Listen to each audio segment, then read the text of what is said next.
Hello, everyone, and welcome back to Quantifiers. Now, today's passage is coming from the primary domain of environmental studies. It has an element of ecological policy, environmental history, and definitely some secondary domains which are related to human geography, infrastructure, and political ecology. Now, let us read through the passage to gauge more insight into what the author is trying to talk about. During the 20th century, large dams rose across the globe at a startling pace. On average, one massive concrete steel barrier came up every single day, conceived to tame floods, enable irrigation, and generate power. These structures were also profitable ventures, major sources of employment, and the concrete expression of almost missionary urge to subdue nature and claim new territory. So, what are the first 4 5 lines talking about? They're talking about how these new dams, which looked very, um, very promising, they came across the globe at a very startling pace. They were a major source of employment. They were also profitable ventures, but at the same time, the ulterior motive of constructing the dams was to subdue nature and claim new territory. This urge produced a handful of iconic mega projects: the Hoover Astride, the Colorado, the Aswan across the Nile. Yet the overwhelming majority of the world's dams, numbering in tens of thousands, remain largely unnoticed. These smaller but far from harmless structures now obstruct the natural course of roughly two of every three major rivers on the planet. What appears on the map as a placid lake, placid is something that's very calm, is more often than not an artificial reservoir feeding a stream that once ran along an altogether different path. So basically, what are we talking about in the first paragraph? That even though the dams may look very harmless, they do have a very far reaching kind of a consequence because they give some sort of a detour to a river. You're trying to channelize the river, but in a way that is acting as an obstruction. Building a dam is never a neutral undertaking. Even when the intended engineering objectives, that is, irrigation, flood management, and power generation, were achieved, the fallout was frequently severe and far reaching. Worldwide, the regulation of rivers uprooted millions of people, undermining their means of subsistence, their food traditions, their cultural fabric. So, again, these 3 4 lines are primarily talking about even though the intent was to bring about some sort of positive changes like flood management, irrigation, power generation. But the side effects was probably way beyond. It uprooted like a lot of people. It uprooted their food traditions, their cultural fabric. Everything was destroyed. In the American West, dam construction repeatedly served as a colonial tool, pushing indigenous, that is, native communities of their land to make way for subsidized settler farming. As dams choked river flows, disrupted the transport of nutrients, fostered the spread of harmful algae blooms and other pathogens, they devastated entire aquatic ecosystem. So this not only caused some sort of harm to the indigenous people or uprooting millions of people, it was also very deleterious and harmful for the aquatic ecosystem. Why? Because there was a sudden bloom, or probably there was an exorbitant bloom of the algae and the other pathogens, which was of course very harmful for the aquatic ecosystem. Collapsing fish stocks are the most visible casualty, but countless other species, birds, reptiles, fungi, plants, face the threat of disappearing altogether. In this sense, every large dam functions as a zone of sacrifice where communities, livelihoods, and traditional ways of life are erased to make room for thirsty agricultural belts and cities that spring up downstream. Now, here in this particular paragraph, this line was very important, whereby we are talking about the fact that it is satisfying one strata, that is the agricultural belt, and probably the uprising of the cities, but it is causing a lot of harmful impact on the community's livelihood and also on the aquatic ecosystem. These trade offs have long been rationalized as necessary tributes paid to the cause of progress. But what progress? Exactly, and sanctioned by whom? Across the 20th century, the true cost of benefits of dam building was seldom weighed with care and almost never decided through open democratic deliberation.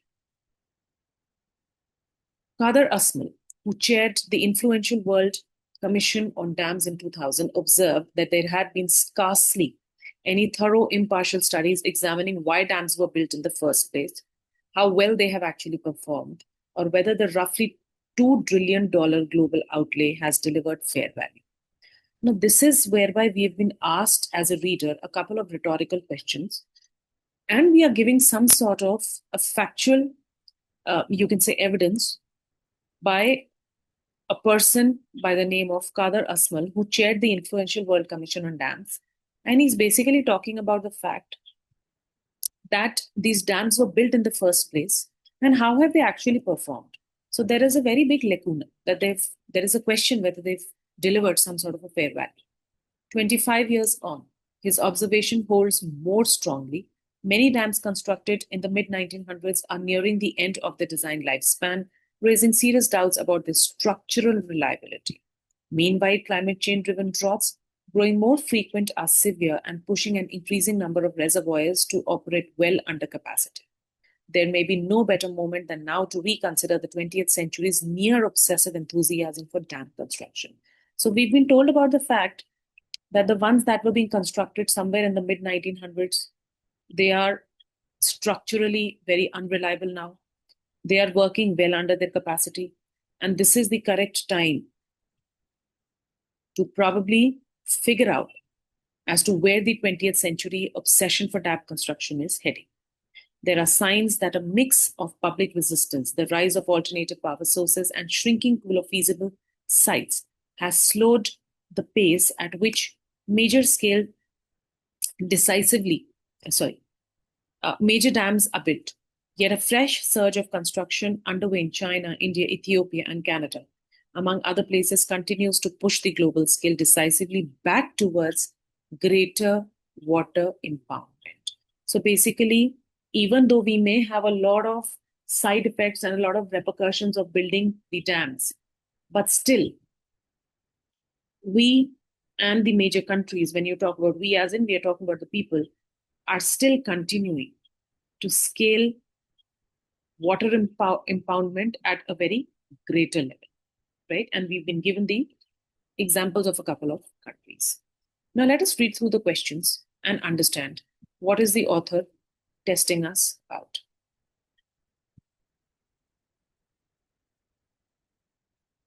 Now, this is a new type of a question which has been tested quite frequently, whereby you are asked to figure out what is the chronology of thought. Central argument को basically आपने इन key terms के हिसाब से जो है identify करना होता है. Which of the following sets of phrases best captures the central arguments developed across the passage? A is talking about missionary urge to conquer, zone of sacrifice, tribute to progress, water impoundment. Makes a lot of sense because we are talking about the missionary urge to subdue nature. And उसकी वजह से हमने zone of sacrifice किन का कराया, लोगों का कराया, tribute to progress, right? Water impoundment. So basically, what is the tribute that we are paying to progress? In the form of the communities being displaced, the ecological imbalance with regards to the aquatic life. A makes the correct answer. Profitable ventures secured. This was not the first point. The first point was the urge to conquer and control nature. Concrete expression noted. Neutral undertaking. ये second paragraph का बात है. Concrete expression noted जो है उससे हमारा starting नहीं है. Iconic mega projects built उसका mention किया है, but this is built after the urge to conquer nature. So the correct thread of thought of this passage is going to be option number A. What is the author's purpose in mentioning the Hoover and Aswan dams in the opening paragraph? Now, why did he give us this particular example? Now, we've understood the fact कि किस तरह से major and minor आपके बड़े and छोटे छोटे dams जो है बने हैं, right? And किस तरह से हमने काफी बारी जो है उन डैम्स को इग्नोर भी किया है, उनकी हमें लगता है कि छोटा डैम है लेकिन फिर भी उसका जो कॉन्ट्रीब्यूशन है वो पॉजिटिव नहीं है. That's a very negative kind of a contribution. So if you look at point number 1, to indicate that Colorado and the Nile now appear as thin lines on modern maps. Now, are we talking about the fact that they are acting as a thin line on the modern map? We are not. So basically, we are not talking about the fact कि जो rivers हैं वो आपकी narrow down हो रही हैं, या जो river है उसकी कुछ जो आप बोलिए जो intensity है या उसका जो path है उसमें कुछ problem आ रहा है, उसमें नहीं. We are talking about the fact कि किस तरह से we have dominated nature with regards to a couple of major dams जिनका नाम दिया है, and उसके साथ साथ thousands of other dams, tens of thousands, जिसको हमने unnoticed कर दिया है. तो ए तो पर्पस सॉल्व नहीं कर रहा है इस पर्टिकुलर एग्जाम्पल का. To show that large scale employers behind these projects acquire near messianic status. We are not talking about the fact that these people were basically called as messiahs because they were giving some sort of an employment or something. इसलिए इसका mention नहीं किया है. To suggest that engineers who designed these dams were unusually charismatic people. We are not talking about the people who designed the dams. To illustrate that the drive to dominate nature appears in both giant and modern sized dams. यानी कि ये दो giant dams का mention किया है. And कहीं ना कहीं हम लोगों ने यहाँ पे जो बोला था कि टेंस ऑफ थाउजेंड्स ऑफ छोटे मोटे जो डैम्स हैं जो बनाए गए हैं उसका भी जो है इन लोगों ने मेंशन यहाँ पे किया था, right. So even though they were very very small but it is not that they were harmless dams. Coming to question number 3, all of the following can be reasonably inferred from the passage except that. Now इसका मतलब क्या है कि 3 को हम infer कर पा रहे हैं, 1 को हम इन्फर नहीं कर पा रहे हैं. Option number A says dams kept building. All of the following can be reasonably inferred from the passage except that. So that means 3 can be inferred, 1 cannot be, right? So if you look at option number A, dams keep being built despite mounting resistance and viable alternative options. ये हम लोगों को clearly दे रखा है कि जहां पे public resistance के बारे में बोला था कि पब्लिक इतना रेजिस्ट कर रही है उसके बावजूद भी there is a fresh surge of construction somewhere at the end of the passage we have been given. तो ये तो इन्फ्रेंस नहीं हो सकता, ये हम क्लियरली जो है इन्फर कर पा रहे हैं. Smaller dams while less notice tend to be considerably safer than larger ones. अब अगर हम ऑप्शन नंबर 1 को देखें, हम लोगों को क्लियरली यहाँ पे बोला है even though they are small but they are far from being harmless. So that means they are not safer than the larger ones. So option number B makes the viable answer choice. Colonial projects have relied on dam building to force communities off their lands. We've been told about the fact as to how the indigenous people were being asked to leave primarily because they wanted to settle in some sort of subsidized settler farming, right? And ये किस लिए था? American waste में था क्योंकि आप वहां पे कलोनियल टूल का इस्तेमाल करके इन लोगों को निकाल रहे थे. सो ये भी आंसर नहीं है. Dam construction has proven to be hugely costly enterprise of doubtful justification. बहुत एक्सपेंसिव है, जिसका यहाँ पे हम लोगों को दे रखा है उसका टोटल अमाउंट भी दे रखा है, right, that it is running into probably a very humongous amount. We are spending a lot of it's a $2 trillion global outlay, but still if you look at the utility of it, it is something which is raising serious doubts. So the correct answer for question number 3 is going to be option number B. Coming to the last question of the passage. In the first paragraph, the phrase concrete expression is used to describe the dams built during this period. Which pair of words could best replace this phrase without changing the intended meaning? अब concrete expression का मतलब क्या है? कि जब when we are talking about the fact that the dams that were built during this particular period, right? What was their expression? Their expression was to probably just challenge or probably take control of nature. And somewhere we are talking about the fact कि इनकी एक missionary अर्ज थी. किस चीज की? कि हमने नेचर को सबड्यू करके एक न्यू टेरिटरी को क्लेम करना है. तो ऐसा कौन सा वर्ड है इसमें से या फ्रेज हम जिसको यहाँ पे डाल सकते हैं इंस्टेड ऑफ कॉन्क्रीट एक्सप्रेशन, जो पूरे पैराग्राफ को और इस लाइन का मीनिंग ना चेंज करे? Let us take it in a reverse order. Construction and development of public work scheme. Public work scheme अगर है तो फिर हम नेचर के बारे में या क्लेमिंग न्यू टेरिटरी के बारे में बात क्यों कर रहे हैं? पब्लिक वर्क स्कीम के बारे में तो हम बात कर ही नहीं रहे, because they are not focusing on the material concrete building, they are focusing on a different domain.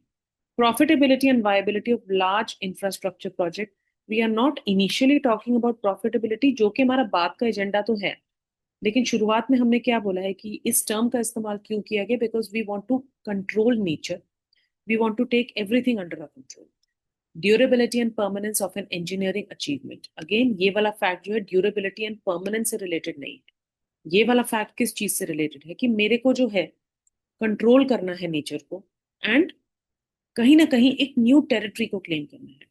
Embodiment and manifestation of an underlying ambition. What is the underlying ambition?